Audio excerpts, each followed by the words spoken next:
한국인은 국내에서 치열한 경쟁 때문인지 모르지만 유학생끼리도 그냥 인사 정도 하고 지낸다. 그리고 큰 특징 중에 하나는 집과 차를 나눠 쓰지 않는다. 유학생 비용 중 가장 큰 것이 집세고 다음이 차량 유지비라고 할 수 있다. 그것 당연한 거 아니야?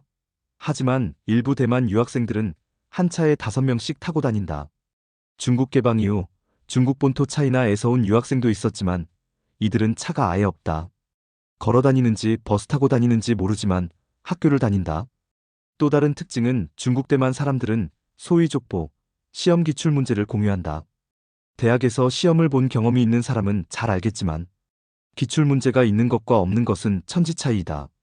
한국 유학생도 누군가 가지고 있을 수도 있겠지만 내색을 안 하니 없는 것이나 마찬가지다. 그러니까 무대뽀로 공부할 수밖에 없다. 장점도 있겠지만 노력을 많이 해야 A를 받을 수 있다. A를 상대평가에서 10% 또는 20%로 제한한 과목에서는 중국 학생들이 많으면 A를 받는 것이 쉽지를 않다. 중국 학생들은 몰려 앉아서 시끄럽다. 아마도 시험 관련 정보를 교환하고 있는 듯하지만 한국 학생들은 시험을 같이 보더라도 대면대면하다. 일본말로 도코다이 스타일이다.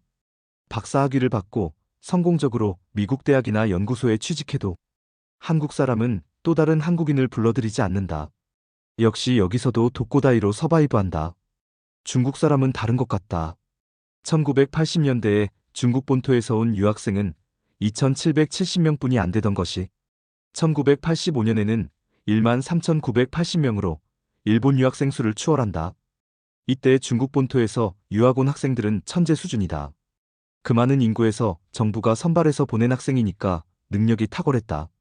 간혹 교수 중에 시험 성적을 게시판에 붙여놓는 교수가 있다.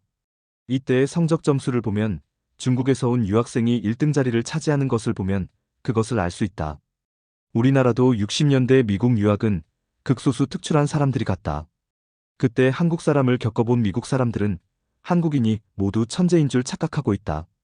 이때 유학 간 사람 중에 한 분이 고속도로 사고로 비명 행사한 핵물리학자 이휘소 박사 같은 분이다.